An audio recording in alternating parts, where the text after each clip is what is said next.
ay nasa 85 km east southeast ng Baler, Aurora. So patungo na po ito sa lalawigan ng Aurora. At makikita nyo po malawak pa rin po yung sakop ng bagyo. Halos ang buong Luzon at Visayas ay naapektuhan nga ng bagyong Juan, maging ilang bahagi po ng northern part ng Mindanao. Ang lakas po nito bilang isang super typhoon ay nasa 185 kilometers per hour malapit sa gitna at pagbugso po na nasa 230 kilometers per hour. At kumikilos pahilagang kanluran, mabilis pa rin po sa 30 kilometers per hour. At sa pagkilos po nito, posible nga ngayong hating gabi or madaling araw po bukas ay tatama na yung mata ng bagyo dito sa may area ng Aurora. Makikita po natin, ito po yung ating latest na mga radar images mula po ito sa ating DAET radar.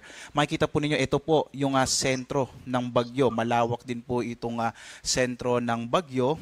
Dumikit po ito yung eye wall. Ito pong gilid ng bagyo. Ito po yung may pinakamalakas na hangin. Napakadelikado po sa lugar na ito.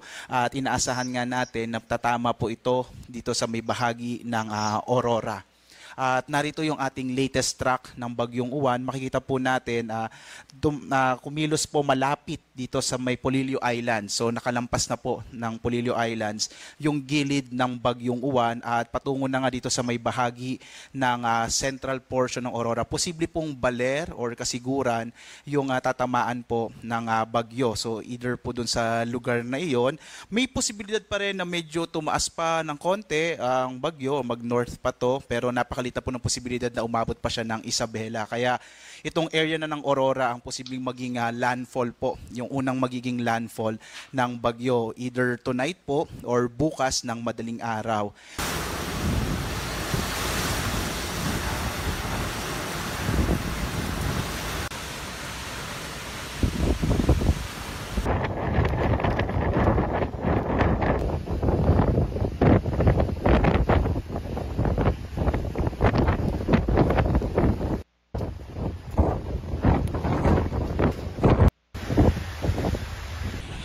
Kagabi pa lang, ramdam na sa Quezon Province ang naglalakihang alon at lakas ng hangin, dala ng hangin at ulan. Nagpatupad na ng forced evacuation sa coastal area ng Barangay Talisoy sa Jumalig. Inilikas din na mahigit 700 residenteng malapit sa Taal Lake sa si Howie Severino.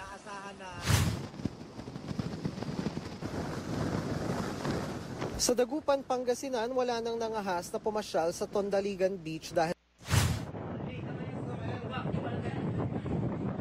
sa laki ng mga alon at lakas ng hangin, may isang fishing boat na tumaob sa bayan ng San Vicente sa Palawan. Sinaklolohan at nasagip ng mga otoridad ang 7 sakay ng tumaob na fishing boat. Naglalakihang mga alon na rin ang humampas sa tubig. Ramdam ang malalakas na alon sa Visayas.